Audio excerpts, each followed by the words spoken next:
And a very good evening to you, and welcome to Politics 101 on a Tuesday evening. I would like to welcome all of you wherever you're joining us from. I'm so grateful to have you on, and today we are going to continue our conversation, our conversation on the issue of race and class. And today we are going to be turning our attention to Geneva, Switzerland, where they're having um, the um, the special session, the United Nations Permanent Forum on the Peoples of African Descent, which opened today in Geneva, Switzerland. And we had an address there by Wonage Walron, the Minister of Tourism, Industry and Commerce, representing the government. There are two delegations from Guyana there. There's a delegation from the government led by Minister Walron, and there is a delegation from IPADG, led by its CEO, Miss Olive Sampson, who is no stranger to you. And also on that delegation are Attorney at Law Darren Wade and Attorney at Law Senior Counsel Nigel Hughes. So that's the three-man delegation. Vincent Alexander should have been there, but he hasn't gotten there. I think there was some delay in the visa issue. So he's not there, but he should have been part of that delegation. We will be covering that forum all week. It runs today through Friday, and we are going to have the IPADG people on who are going to be reporting on what took place. Today, we are going to be paying our attention to the opening of the forum. And as I said, there was a short address by the Minister Walron, representing the government. Vincent Alexander is here, and we're going to walk through what she said. Of course, you know, the PPP has a problem with the truth, generally, but in particular when it comes to the issue of race and the issue of African Guyanese. And so we are going to dissect our statement that she made today and lay bare what really the truth is. So please share the link and let everybody know that we are on. We are going to be dealing tonight with that permanent forum on the people of African descent by the United Nations in Geneva, Switzerland. Vincent Alexander is here with me to help us through what took place today, and we'll be covering that forum all week. Let's start off because they dealt with the minister dealt with reparations today in our statement. Reparations. So let's start off by listening a little bit on reparations. The mighty talkers, my grandfather back here.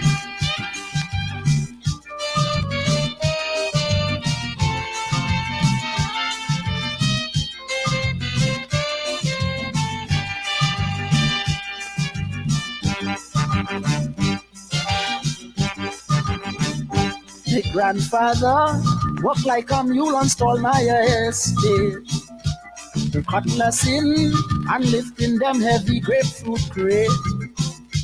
My grandfather walk his life out for all them French Creoles, cutting cane, picking coffee and burning coals. But while my grandfather was perspiring, the wealthy French Creoles were gathering. Now their grandchildren living in luxury. And making style on me and me 5 picnic. I want me grandfather back there. You hear what I say? They hold me grandfather back there. Don't call them where I'm born there. I want me grandfather back there. I want him to stand me there. They hold me grandfather back there. The Votal Guns and Dilemma, O'Brien, Grant and O'Connor, fill their bank books and build their empire from the sweat of me grandfather. Me grandfather worked like a horse. It was blood, sweat, tears, and good force. No house, no land, no bank book, no pension to leave for his grandchildren. I want me grandfather back there. They hold me grandfather back there. It's when we kumanje. I want him Mr. Nive. Oh.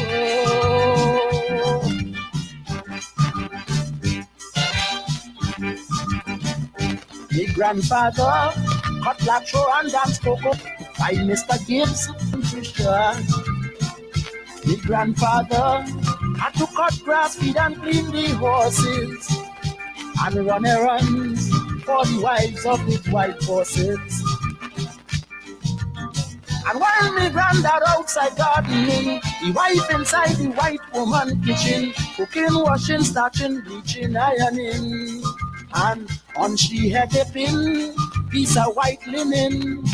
I want me grandfather back there. I want him Mr. Taddy. They know me grandfather back there. I want me grandfather back there. You from west side of play. They owe me grandfather back there. Mr. Bolton, Gina Brigger, Mr. Booth, Hawkins and Fletcher left their bank books for their son and daughter. Not a cent from the grandfather. The grandfather worked like a horse. It was blood, sweat, tears, and good force. No house, no land, no bank book, no pension to leave for his grandchildren. I want me grandfather back there. They owe me grandfather back there. Si moi pas trouvé l'argent, moi t'ai tué.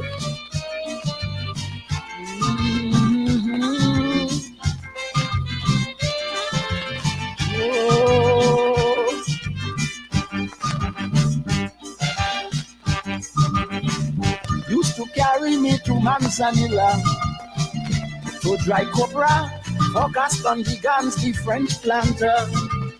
Sometimes we would walk from Dutch Road to Tortuga about 12 miles to Pickering for Mr. Adrian the Votal. When William Gordon founded Gordon Grant, the grandma mixed cement to build that plant and tore dry goods in crockers back by the tons for the Oprahs and Sons and his friend Alstons. I want my grandfather back there. They owe me grandfather back there. All them French Creoles. I want my grandfather back there. They owe me grandfather back there. Alston's working till he get old. Grandpa takes so much hot and cold. In the night, if you hear the old man groan, I try to dry up all the bone. No medicine, no doctor fee. The society card empty. The bury in Lavante Cemetery unceremoniously. I want me grandfather back there. War declare today, they owe me grandfather back there. À présent, c'est les pour moi parler. War declare today. Ngozi must manger.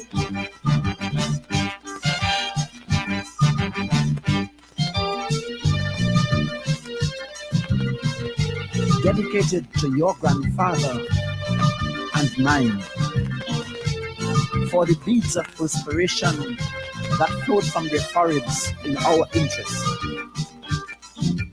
and for Isaac Liverpool, my father, who worked hard beyond the call of familial duty to give me an education. For this, we say thanks.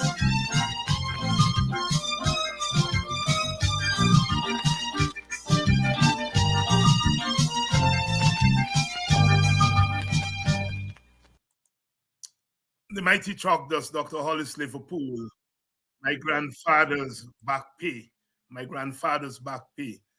And I would like to welcome all of you here tonight. And if you listen very carefully to chalk dust calypso there, my grandfather's back pay, he's not only indicting those who own the slave plantation, he's indicting the French Creole in post-emancipation Trinidad. Very, very important clip. So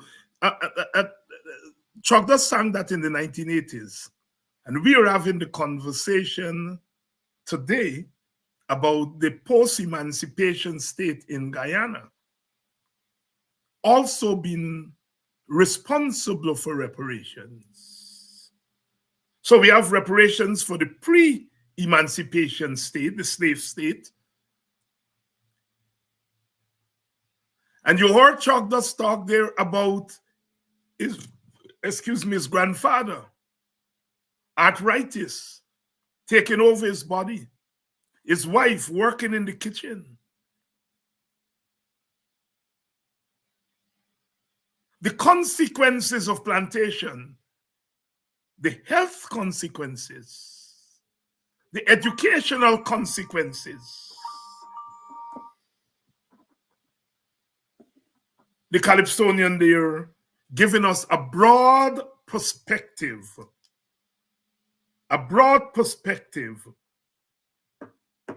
on reparations. War declare, no bank book, no money to left for his grandchildren. Much more his great-great-great-grandchildren. Good evening and welcome to Politics 101.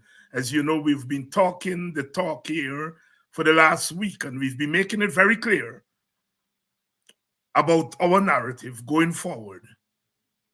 That we are burying that old, tired narrative. Black people suffering, but other race suffering too. Oh, no. We're burying that narrative. The narrative we are talking about is that poor people of all race are suffering because we have a government that is concerned about the rich and not the poor. So poor people of all races are suffering. But that Black people suffering is a particular suffering that has to be dissected and analyzed on its own. There's a way in which Black suffering intersects with Indian suffering, Amerindian, and Chinese and Portuguese. There's a way in which there is universal poverty in Guyana. But there is Black poverty that is more pronounced and particular. It has its origin in a history that dates back to the Middle Passage. Long before our other brothers and sisters were here, poverty as a thing, it just walk in the system.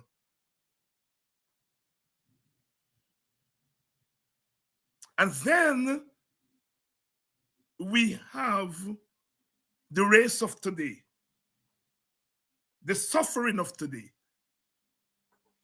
Remember what we're working with? We're talking about cost of living in Guyana. Good evening to Minister Winston Jordan, if he's listening. I got your missive from Brother Kidaki, and I'm going to deal with that tomorrow. Tomorrow I'm going to deal with that issue. I'm very glad you made contact with me on the issue of the RAID project, which we talked about last night. And We're going to talk more about it tomorrow. But I was making the point. We have cost of living, high prices in the market. And cost of living really, high cost of living really is low cost of labor. When you see the high prices in the market, this is layman economics we talking here, economics 101. The high prices in the market, we tend to pay attention to the prices in the market. But well, the prices in the market, they're high because the price for our labor is low, meaning our wages are low. If our wages raise, then those prices will not be so high. Economics 101. But when the government top up sugar workers with 250,000 and then call in the union and negotiate a top up on the wages, so they get a top up of 250,000, then a top up on the wages because the government meet with the union. On the other hand, no $250,000 for public servants. The government not meeting with their union, so the government can't even top them up. The government give them a top down called 6.5%, because really 6.5% really is not a raise. It's not a top up, it's a top down.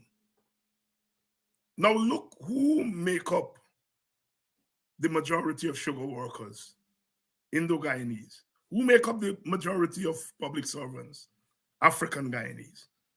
So when the sugar worker and the teacher go to the market and they face the high prices, the teacher, those high prices are higher because her wages are lower than the sugar worker wages. The sugar worker, the price is still high, but it's not as high as the teacher because he got the sugar worker got a $250,000 top up, and then they get a top up on the wage. So the price is high, but it's still not as high for the teachers who get no $250,000 top up. And on the wages, they get a kick down, a top down. That's the framework we're working with. So you see, when we say black people suffering, but other people suffering, we're telling a wrong tale. People of all races, poor people of all races are suffering.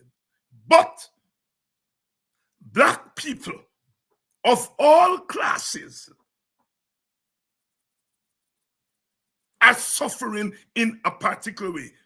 You have institutional suffering that comes from what Chuck does say, no back pay, no bank book to left for your picnic. And then the suffering that comes from the political economy of today, the economics of today. So we can't talk the two stories in the same breath.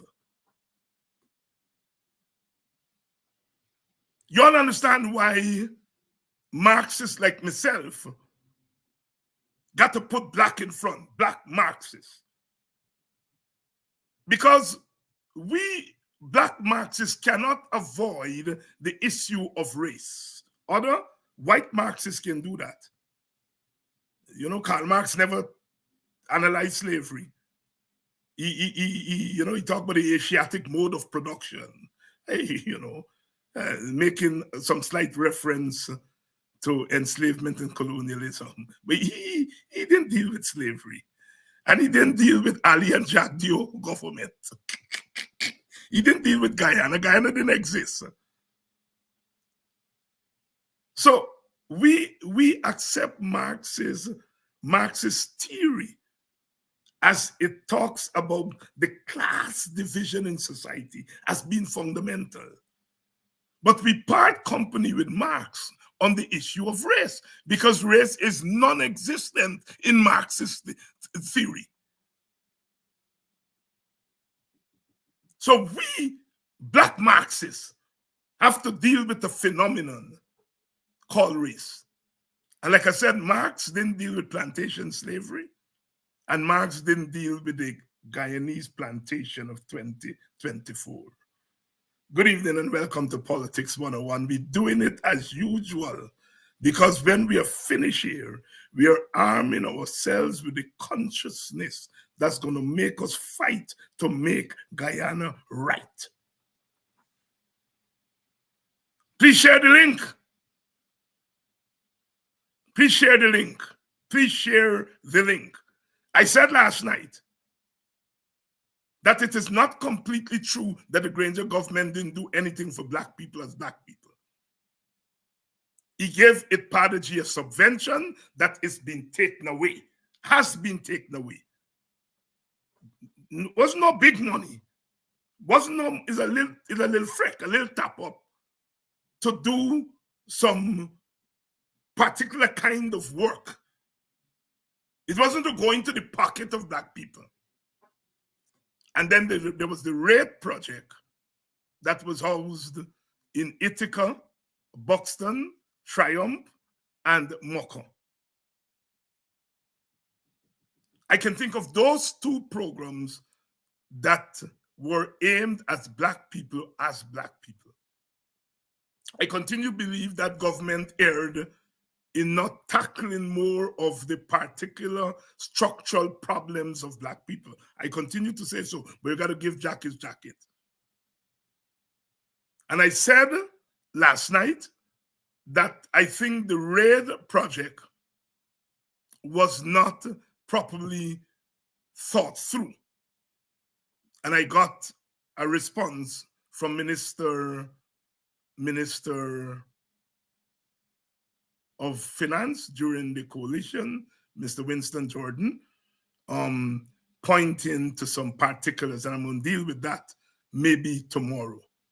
But let's bring Vincent Alexander in so that we can begin to talk about our friend Onij Walron, who is not the Minister of Culture. She's the Minister of Tourism, but they sent her to Geneva at that conference there going on, that forum on the International Decade of the People of African Descent. And she addressed the forum this morning. What we're going to do is that we are going to listen to what Ms. Walron had to say in Geneva, and then Vincent and I are going to... This simple mix of ingredients is capable of making his members stay hard for longer and up to 10 centimeters bigger. And you know what's better? We are going to dissect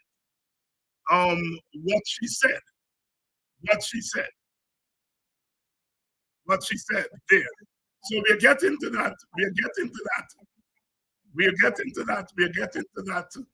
Give us a little time.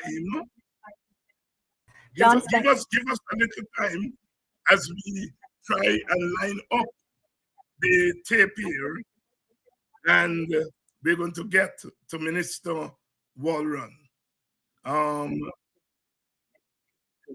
Let's get a minute here. Sometimes YouTube doesn't cooperate as much as we would like them to cooperate. They do all their advertisement and all their story, and we're not into their advertisement thing. Let's see if we have Minister Walron here. We do not have her yet. We are going to get her just now. We're going to get her just now. Just bear with us for a minute. I think we have her here.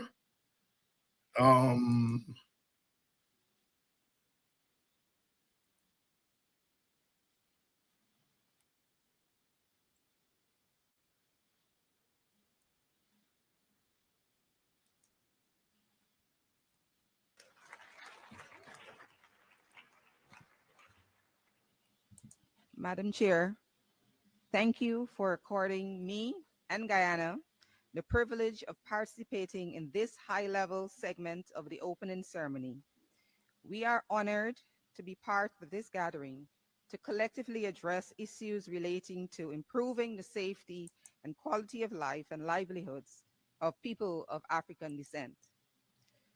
I'm pleased to extend congratulations to Dr. June Summer, a distinguished daughter of the Caribbean community, and we thank for the assumption of the chair, and we thank Ms. Epsy Campbell Barr of Costa Rica for her stewardship over the forum.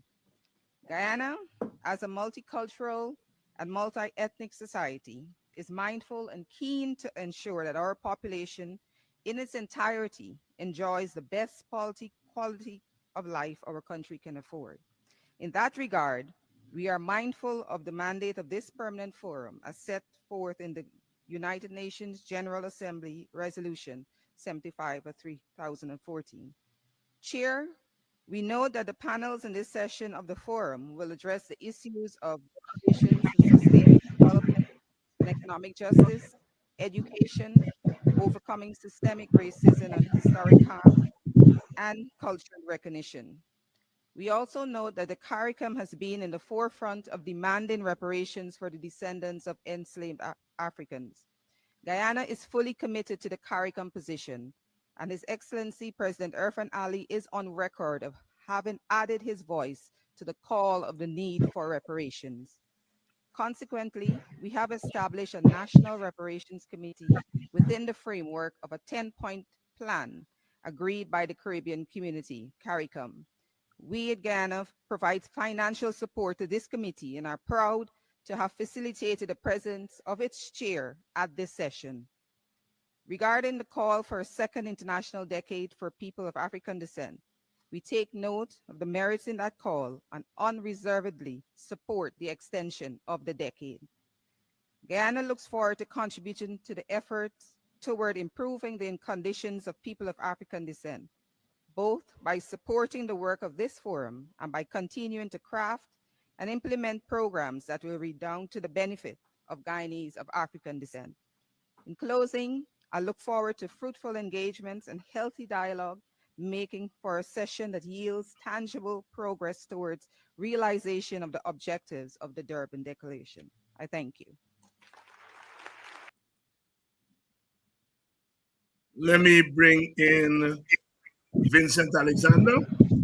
Vincent, good evening. Good evening, good evening, good evening to your viewers. I think we're getting a little song there, but anyhow, we're working through it. Vincent, give us a background of this forum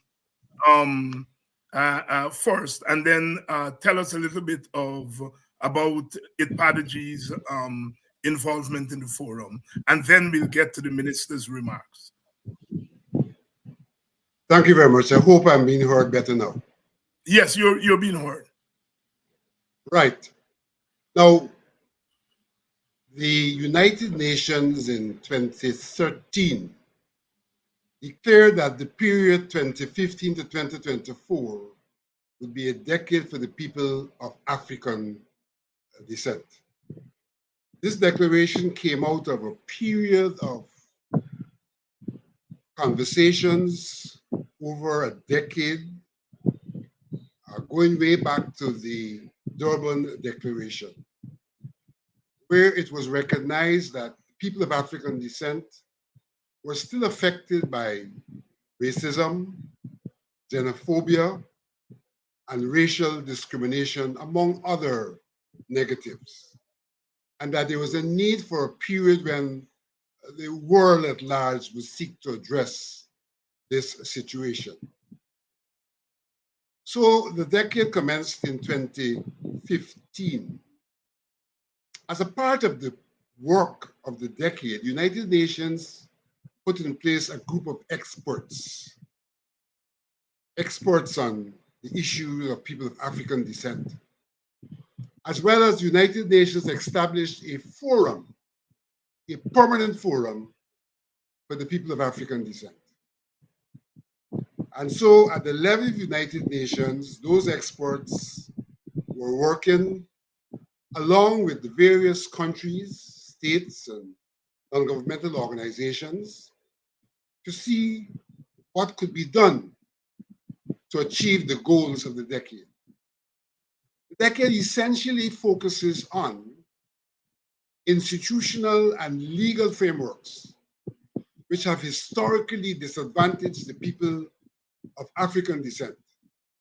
So really the idea behind the decade is to reform those institutions, reform the laws, so as to put the people of African descent into a better position to realize their potential and to make a contribution to national development. Given the fact that they have been disadvantaged, starting with enslavement, in the context of institutional arrangements and in the context of the laws, it was also understood there will be equitable action, so to bring them up. Because if you just change the institutions and you change the laws, they are lagging behind. And so they need some equitable consideration to bring them to the same level with the others. Then those laws would have the effect as intended. IPADG here in Guyana is a response to the United Nations Declaration. I noticed today, now that this issue is hot again, somebody attempted to say that there's a difference between IPADG and IPADG, one in quote, one outside of quotes, and to suggest that one is a creation of United Nations and one is some incorporated company. Now, it's ridiculous to see the extent to which they're going, because the fact of the matter is, the United Nations did not establish any body in the specific countries. United Nations declared a decade, IPAD. That's what it's called, International Decade for the People of African Descent. Where you have IPAD-G, it is the African Guyanese community that came together over a year of conversation to form an organization that they then named the National Decade for People of African Descent as Assembly Guyana. And the word assembly there meant that here was a coming together. At the inception, there were 17 organizations, and notwithstanding what was even said in today's social media, we have moved from 17 and we are now 78. In fact, when the subvention was stopped, we were 63. We are now 78, so we've continued to grow. IPADG here in Guyana needed a legal status in order to conduct its affairs. And so what we decided to do was to have the organization incorporated as a not-for-profit organization, so that there's absolutely no difference between IPADG and any other thing that there is. IPADG Incorporate is that body of people who came together and for the purpose of legal status registered their organization as a non-for-profit company. And so a part of the propaganda that's been peddled is that we have some shareholder company. It's trash. We are a not-for-profit. There are no shareholders. And the persons who are the quote-unquote directors of that company are the said and same persons who are the elected coordinating council of IPADG. The articles of incorporation are the same rules or bylaws that IPADG came up with. So those who attempt to say that there is some corporation that's separate are mischievous and wicked. Having come into existence, we came up with a strategic plan for our work, and we developed a secretariat that would be the machinery to be used to do the work. We, at the same time, recognize that the United Nations was putting certain things in place, group of experts in the first instance, the Permanent Forum. We then became involved in the work of the group of experts. And so the very first meeting that they held, I think it was in 2019 or 2020, we were present. The government of Guyana, who could be considered a state party, showed no interest and did not attend to the first meeting of the group of experts. They then had the first session of the Permanent Forum. And again, Ipadaji attended the first session of the Permanent Forum. The government did not attend the first session of the Permanent Forum. What they did, however, is they sent some diplomats to what is called a side event that was held parallel to the first session. And obviously those diplomats would have reported what would have pertained. When we came to the second session, which was held in New York, they then sent a delegation. A delegation essentially in defensive mode, because under the declaration, states, governments are expected to have a program of activities for the realization of the goals. The government of Guyana did not have and does not have a program that they can point to and say, this program is for the decade. I challenge them to show that there's any such program that they have. So they had nothing to report as they're supposed to do. But they went to the second session in defensive mode, having realized that Ipadaji was active with the experts and active at the first session. And so we are now at the third session.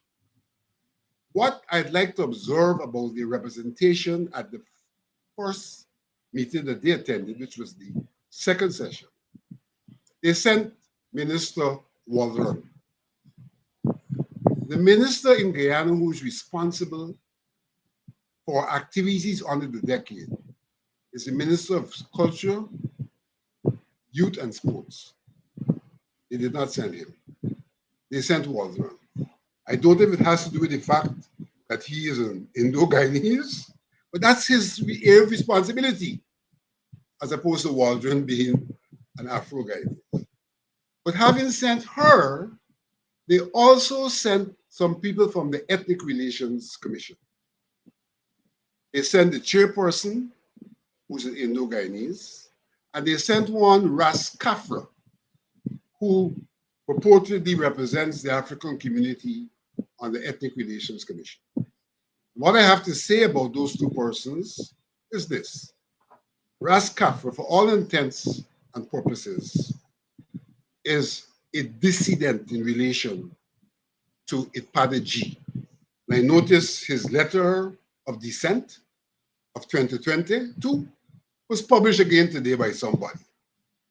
His letter of dissent of 2022, in which he claimed that 80% of our membership had problems with us.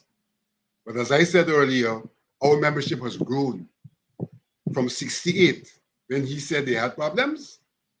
We now have a membership of 78. And so they sent somebody who, for all intents and purposes, is anti-Ipadaji. The other person they sent was the chairman of the Ethnic Relations Commission.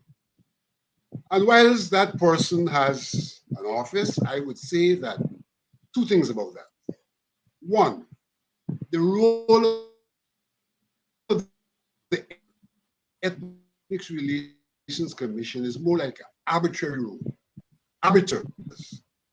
And to send them to represent the government suggests that they have taken up a position on matters which they should be arbitrating on.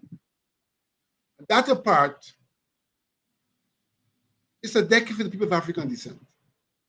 And whilst people of Indian descent may be sympathetic to the decade, they do not wear our shoes and cannot represent the people of African descent from a standpoint of an understanding of our dilemma, because they have not and are not experiencing that dilemma.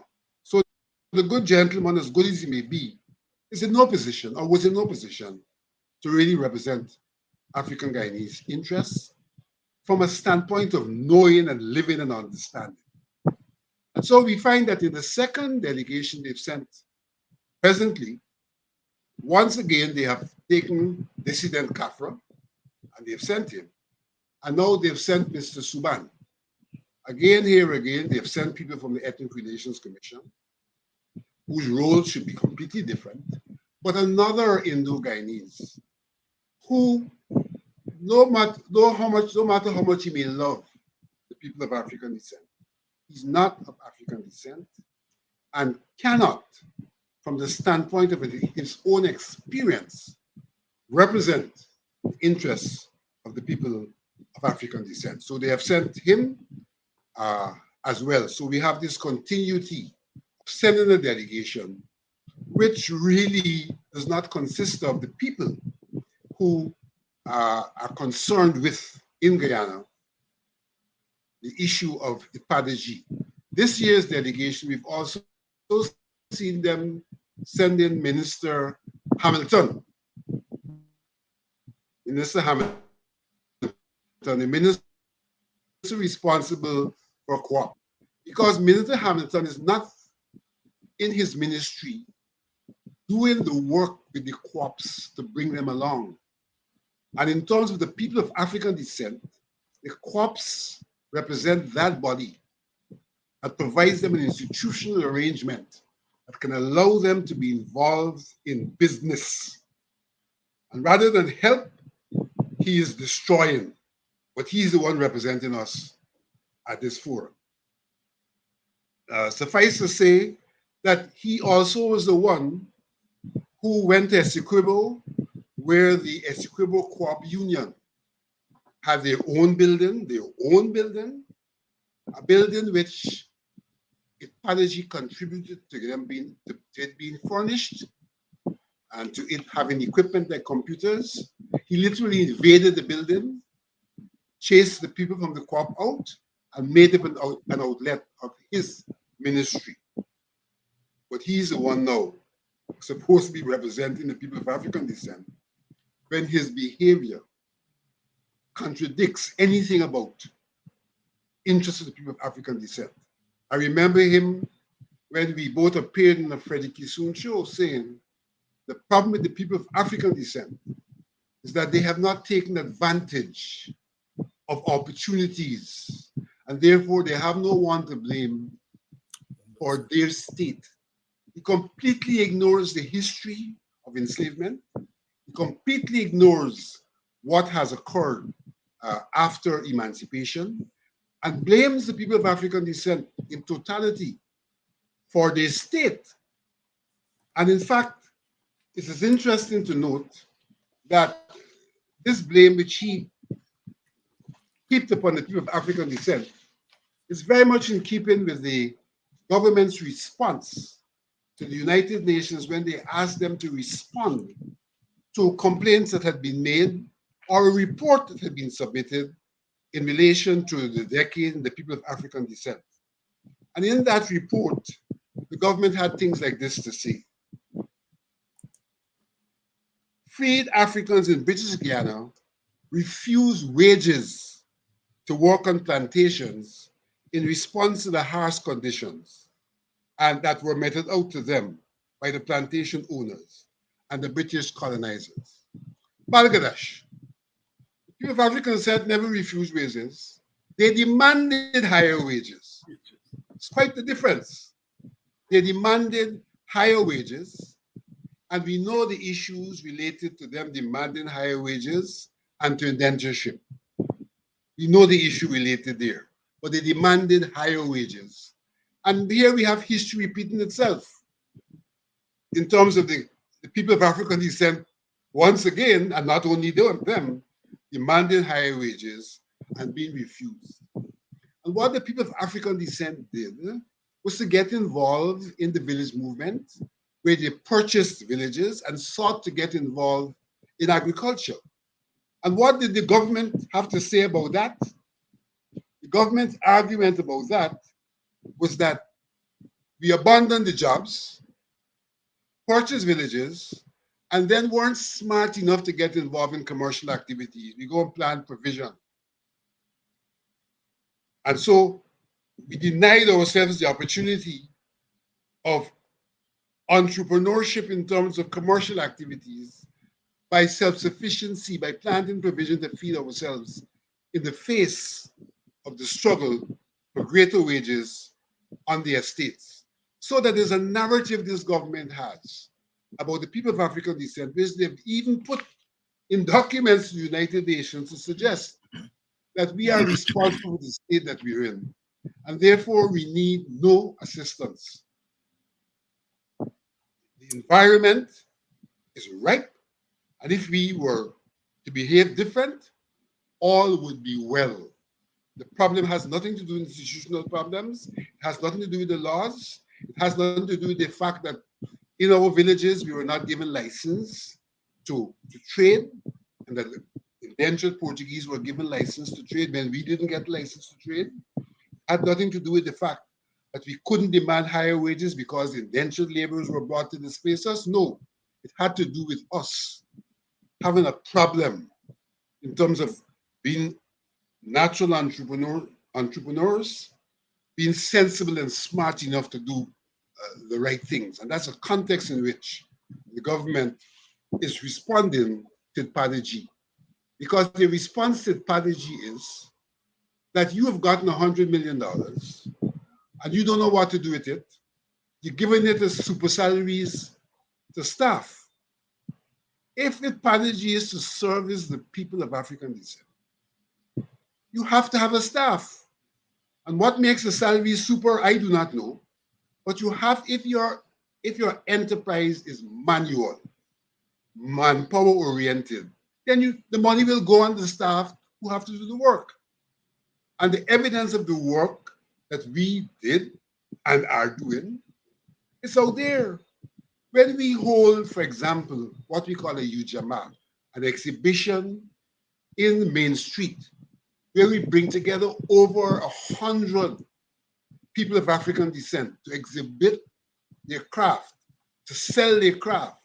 And we train these people in packaging, in marketing. They don't get cash, but they are equipped with skills that can allow them to operate within the sphere of craft and business, etc. So this tale about us just paying staff and not delivering to the people is a concoction. We have delivered insofar as the staff we paid were paid to go and work with the people. The staff was paid to form a credit union, to go and mobilize people to join the credit union. The staff was paid to go and mobilize the people in Mocha Arcadia so they can go and get trained in the GSA to process food stuff. That was the kind of work we were doing. But they're running on us saying that we're spending this money on ourselves. And in the first instance, they sought to say we were spending it on ourselves, the coordinating council. Mm-hmm. They sent an investigative team for the Ministry of Finance. They could find no such evidence.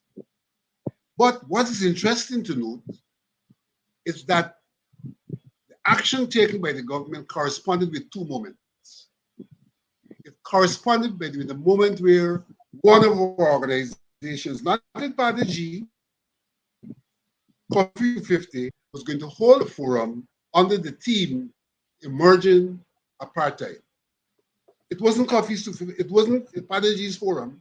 All we did was to facilitate the advertisement. We had built a website, another instance of the money spent. Built a website, have a Facebook page, and allow them to advertise. The second critical moment was that we were preparing to engage the government in advocacy in terms of the institutional matters and the legal matters. We wrote to the government, and it's exactly at that time that Barry Jagdeo launched the attack on the Padiji. They stopped the subvention, and the president, who promised it Panaji and promised us on 3 occasions and spoke to me personally and promised me on 3 occasions that we would have these discussions, never facilitated the discussions. And you know what? I raised the question with the president when we had the swearing in for the commissioners for the Constitutional Reform Commission. I said, Mr. President, the word of your word, you promised to have discussions. You promised when you get back from the United States, from Trinidad, you contact us, we talk. A year has passed, you haven't done it. You know what he said to me?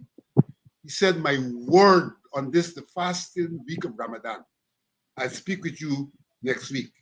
Next week is gone, and I'm still waiting. But Ms. Waldron, in Geneva, I've said to our people, why not let's speak? She said that in Geneva. I don't know if she's looking for a photo up or what the situation might be. So that what we have witnessed is an onslaught against Ipadaji. And the onslaught has a lot to do with the fact that the government's disposition is quite different to Ipadaji's disposition in the question of the people of African descent. What we are calling for, they're not prepared to do. And so apparently they're prepared to dismantle the body so we can't persist in what we're calling for. Contending that they have given money to our organizations. Well, yes, they did. But you know what? They stopped the subvention in September 2022. You know when they gave these organizations money? August 23. In August 2023. For almost 8 months. Mm-hmm. There was no money, and then they come along in August, like Santa Claus, to give these people money. We are in 2024 in the 4th month, not a cent to these people. So this argument about giving our money to organizations, and the fact of the matter is that $100 million over the African Guyanese community is chicken feed. $100 million cannot in any way address the issues to be addressed. $100 million could do what we thought to do, establish a secretariat so that we can then go to the next level to get them to address the issues. So we're not impressed with this contention that they give $100 million and that they give our organizations money. They gave them money in August. They walked with cash, no checks, and gave money to individuals in the names of organizations and told them report by February next year about the completion of the projects. I challenge Minister Waldron, who in today's press release said all these they said they did mega farms to the African people. I challenge her when she gets back home to take the press and show the press the mega farms and all these projects they say that they fund. I challenge them to do that. But even if they have done things, it's a drop, a speck in the ocean in terms of the needs of the people of African descent. The Amerindians have gotten billions in the context of the same kind of a decade arrangement. And you give us 100 million and you pelt us down and you're telling us that we can't go and rent a property that's on the market for rental because of who owns it. You know, and then Jagdio will go to the other side and say we don't do anything for Black people. That's the kind of conundrum they've sought to place us in. Ipadaji is alive. Ipadaji went to the group of experts. It went to the first forum. It went to the second forum, has a strategic plan. It is presently working on the way forward and will continue to do its work in the face of a government which up to today cannot show you a plan for the people of African descent. And in fact, do not believe there should be such a plan because their position is you need reparations from the British and the Dutch for what happened before emancipation. That is what they talk about. They do not talk about reparative action post-emancipation, given the continuation of things that were detrimental to us after emancipation.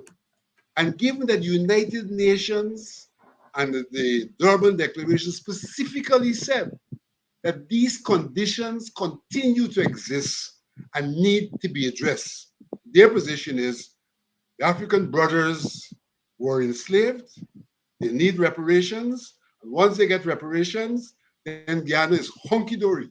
They don't need any other assistance because they are on the same level with everyone else, notwithstanding the historical realities.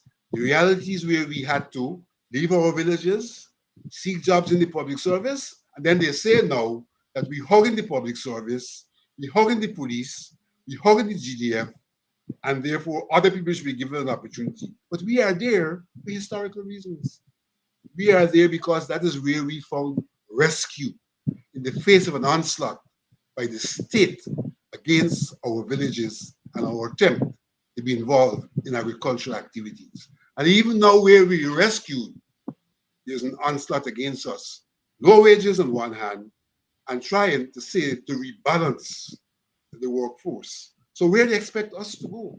What rights do we have in this nation? And then they go out there and say they're committed to the decade. Vincent Alexander, chairman of ITPADG here tonight. Sister Leslyn has made a comment here. Wonderful work being done by ITPADG, but the work is not known by the community. And that is something that ITPADG has committed itself to correcting as we go forward. There are limitations. This program, for example, has been open to ITPADG.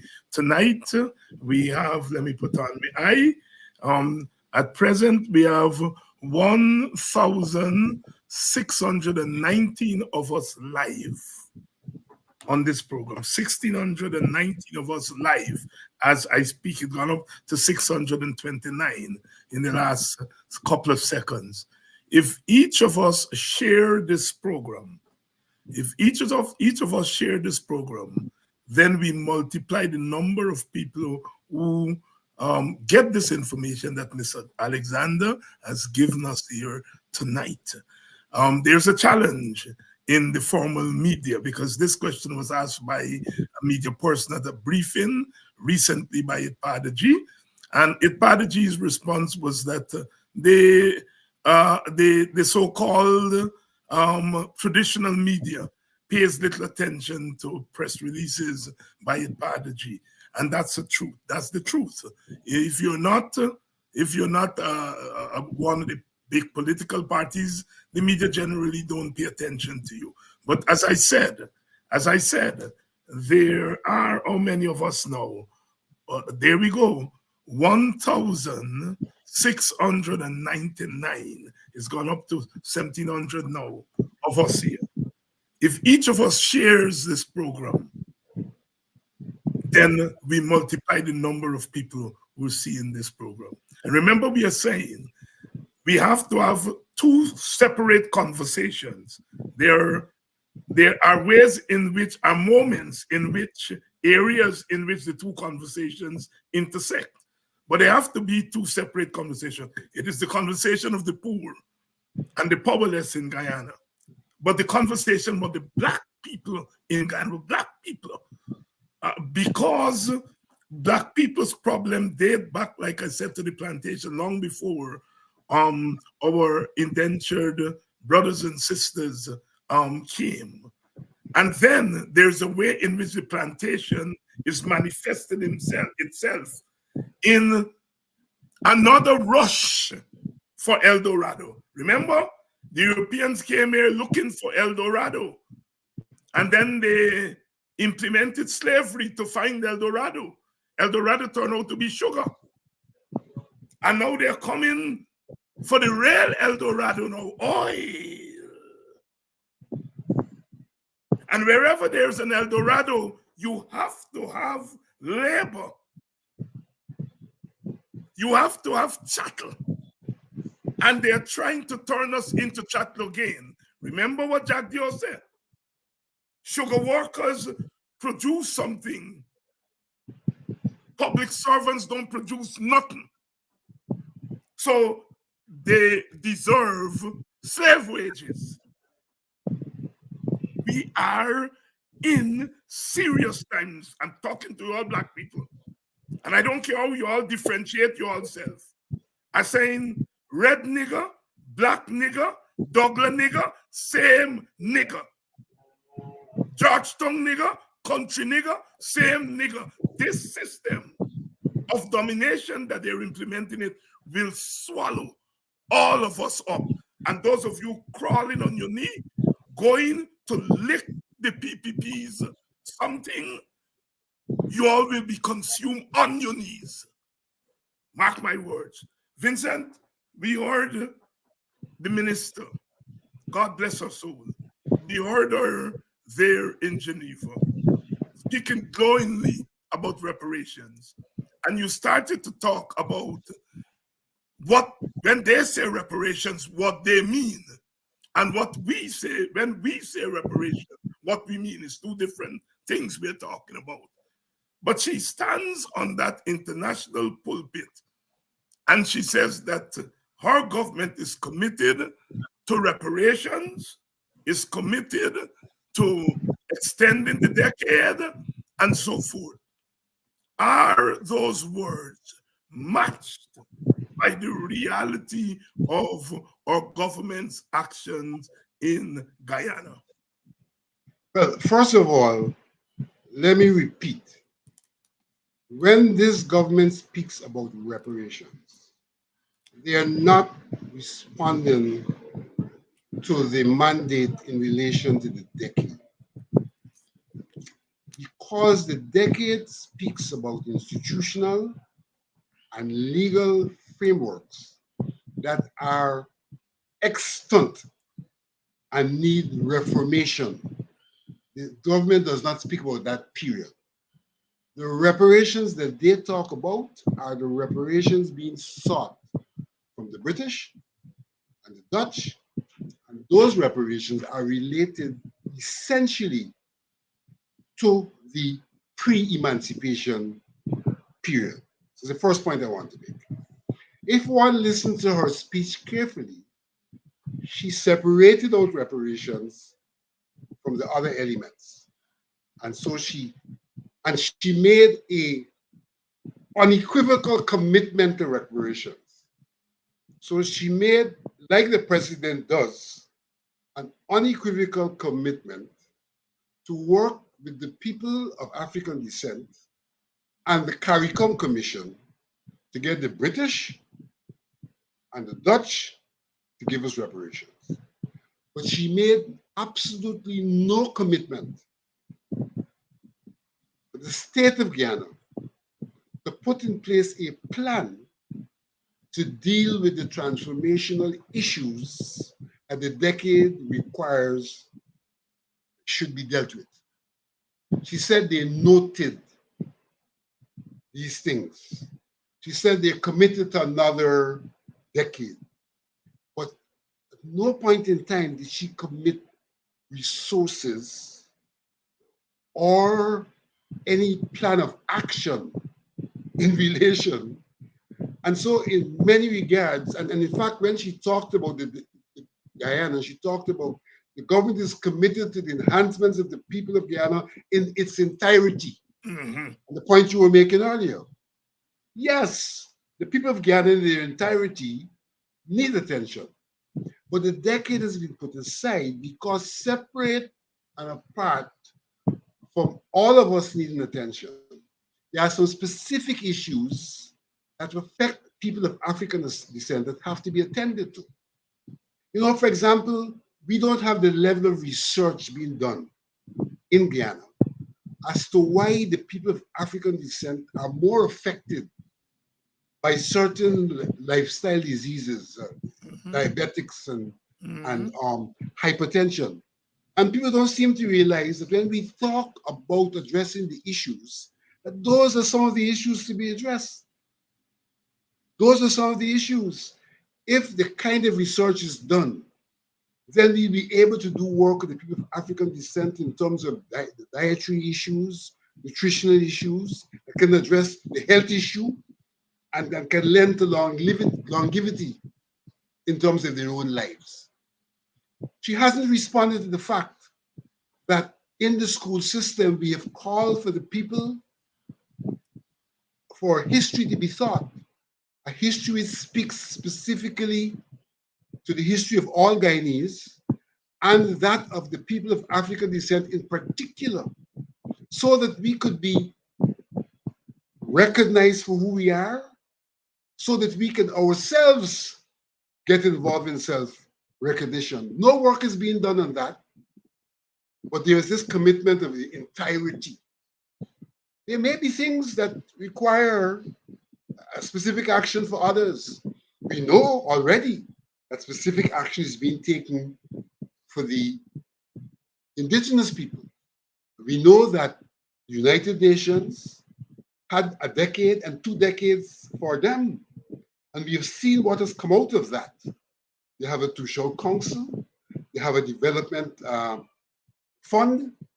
Here it is, with no similar kind of action has been undertaken, though the predicament that led to the decades for the Amerindians has also led, the kind of predicament that's also led to a decade for us. But no special attention being given to the people of African descent.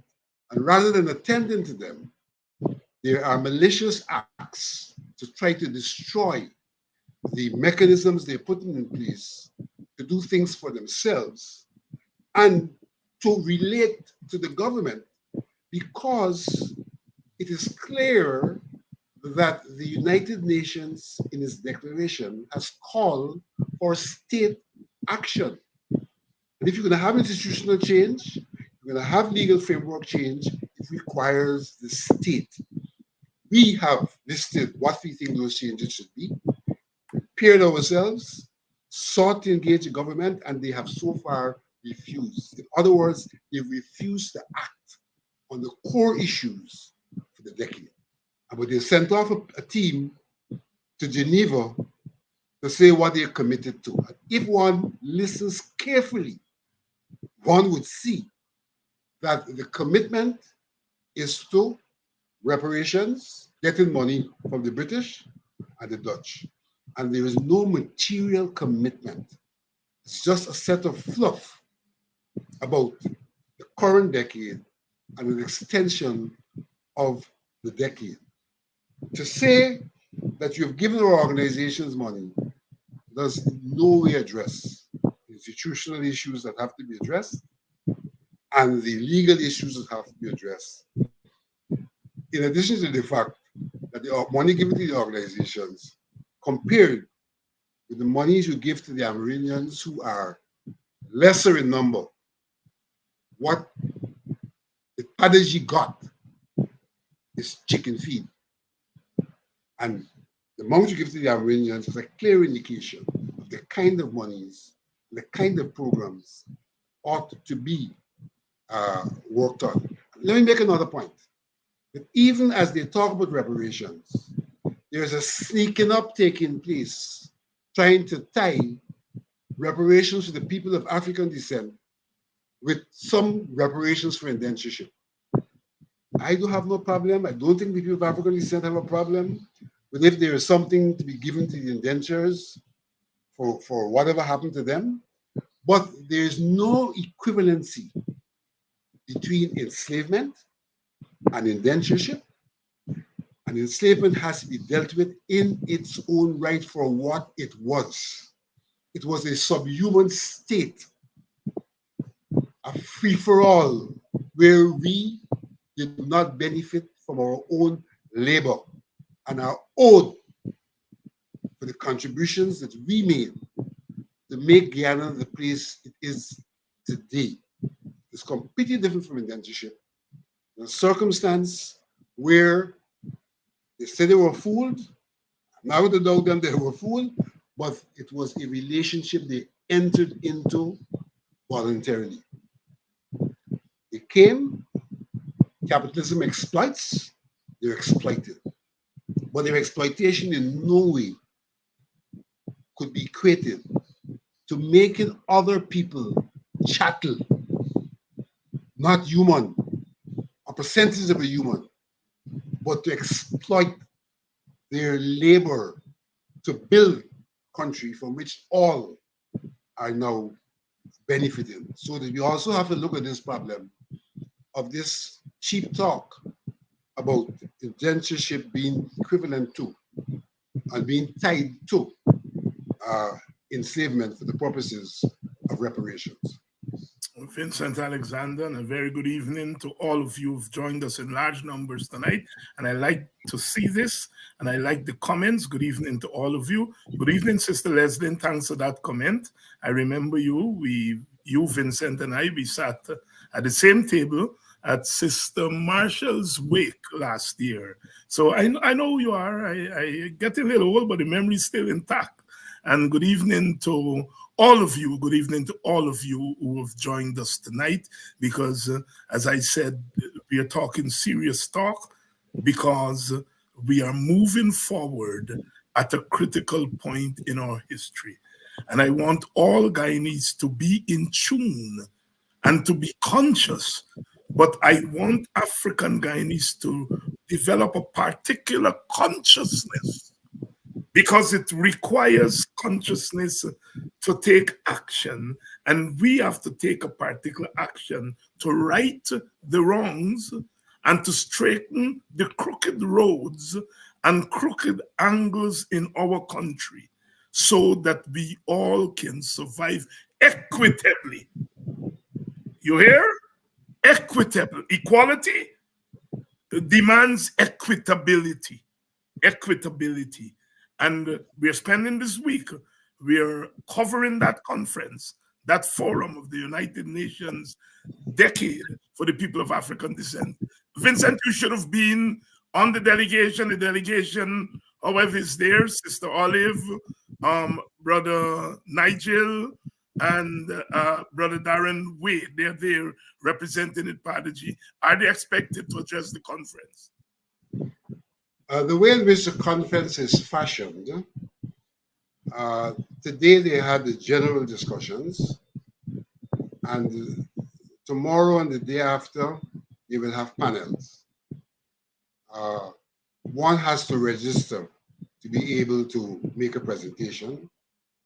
This conference, this forum, believe you me, has attracted over 1,000 non-governmental organizations. Wow. From across the globe, in addition to governments. And so there's a lot of competition in terms of getting in the 2 minutes. It's only 2 minutes you're allowed to speak in each of the panels. There's a panel on reparations. There's a panel on education. There's a panel on culture.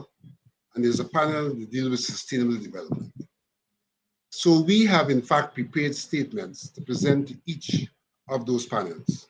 There's no guarantee we will get an opportunity to speak on each because of the number of people who are attempting to speak. I have been advised, however, that we are already assured that on the panel for education, we'll have an opportunity to speak. And on that panel, we'll be making the point that there's a need for an education system that provides for the teaching of Guyanese history, including the contribution of every ethnic group to the growth and development of Guyana. But we've gone beyond that and made a suggestion in relation to what we call the pedagogy of ethnic relations. And we are suggesting the education system should operate in such a manner that the school system reflects the model of what we want our society to be.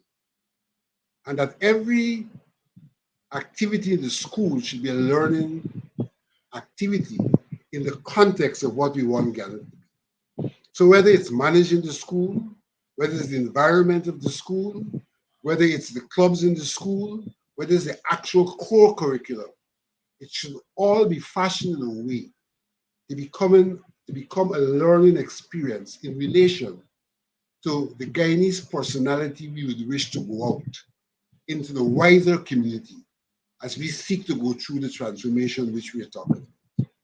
So that in the school system, we will have mutual recognition across the ethnic groups being inculcated. We'll have a system where it's just and it's fair. We have a system where education would foster entrepreneurship and involvement in development as much as it fosters respect for all contributions to development. Because it is not business alone which contributes to development. Health is critical. If you don't have healthy workers, you can't have production. Education is critical. If you don't have educated workers, you can't have production. So that you have to recognize that production and development really is like a wheel with cogs, and that health and education and other non-material activities are equally important and should not be despised, as tends to be the case here. So our education system, even as we train people, should inculcate that kind of disposition. A disposition which also says that if you are involved in TechVoc, then that's not menial. But TechVoc has a lot to do with development, because if one really wants to build a nation, technical people at the end of the day are the ones who are involved. So you need to refashion the education system to lend respect to each and every person and the role that they could play, inculcate values, to inculcate understanding of governance, and to start to have the kind of society that naturally pushes back on the kind of corruption and bad governance which prevails in Guyana today. And I'm so glad so many of you have shared the link, and please continue to share it. We are going to be covering the forum throughout this week, and we'll have a member of the ITPADACHI committee reporting to us each afternoon. So tomorrow we'll have one member of the delegation there in Geneva. Excuse me. And so on Thursday and Friday, we will continue. Vincent, any parting thoughts for today? Well, let me say to the public that this forum is open. So if they were to go onto the UN website TV, they can in fact witness the proceedings. The only difficulty is that Geneva is 6 hours ahead. And so the forum starts at 4 in the morning. If you really want to hear what's going on, it's 4 in the morning, and they go on to the earlier part of our morning. But certainly it's open and you can be a participant. In wrapping up, David, let me say that people need to understand in the first instance what the decade is about. The decade has its origin largely in the Durban Declaration, where the people of African descent from across the globe came together and made a case that the ills of slavery, the ills of colonization, the ills of apartheid were affecting disproportionately the people of African descent, and therefore there was need for international action to address that. As a consequence, the UN in 2013 came up with the position that we'll have a decade.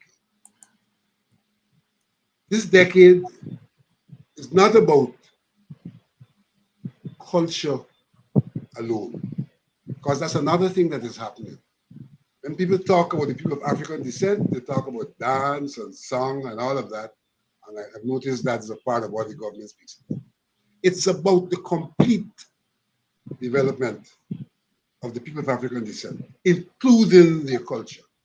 Because we had a situation in 2013 where there was a year for the people of African descent. And the government sought to fund that, but they did not fund developmental activities. They only wanted to fund cultural activities. And that caused a fracturing of the African Guyanese community, because there were those who went for the cash for cultural activities, and those who said, no, no, no, this is not what this year is about. It's more than that. You're having a recurrence of that in some regards, and some people think that this is just about this kind of a handout, rather than addressing the core issues, the core developmental issues, which, if they're going to be sustained, have to be related to how you deal with institutions. Nation building is about institution building. How are we going to deal with ensuring that the backlands of our villages are given sufficient attention to make them backlands which we can farm? They're not presently in that state.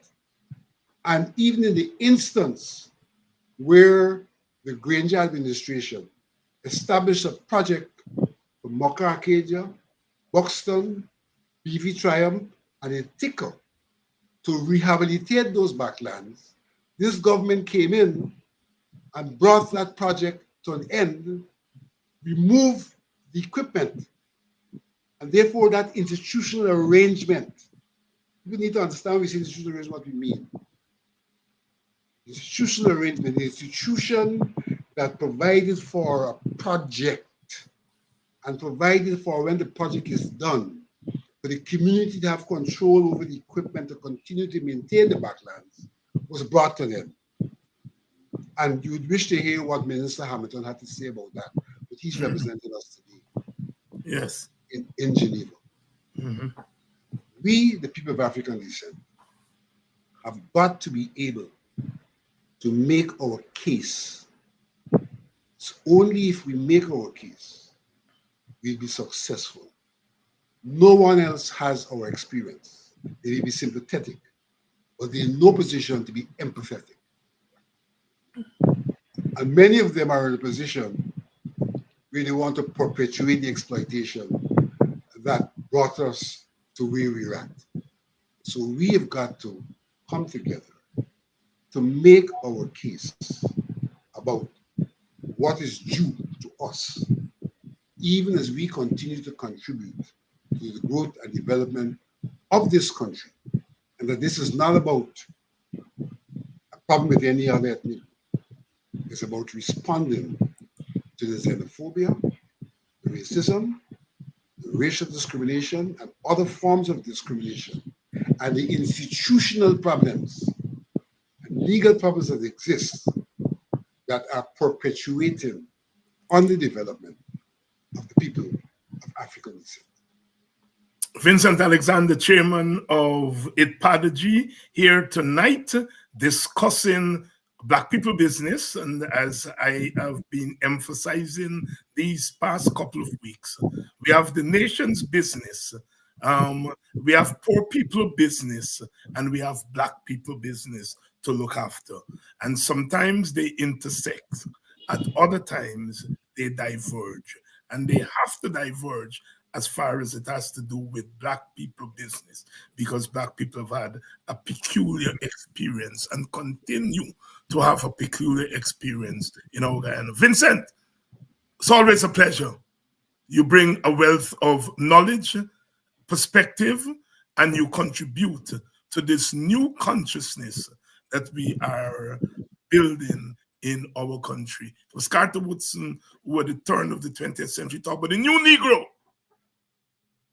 We are 100 years later, and we are talking about the new consciousness of African people. Vincent, thanks very much for coming. Thank you very much, and please keep the good work up. It's needed. Thank you, my brother. Thank you very much. The new Negro of the 20th century, Carter G. Woodson, and we in Guyana are taking off from that, and we're talking about the new Black consciousness that is going to make Guyana a more conscious place, a more civilized place, a more humane space, and ultimately a livable place for all its people who tenant here. Good night. Say hello to Mr. Duncan and Mr. Benchop, and I'll see you all again tomorrow when somebody from Durban, I don't know who it is, whether it's Nigel, Darren, or Sister Olive, but one of them will stop by tomorrow for us to continue this conversation. If you hear that, black is beautiful, Santa Claus.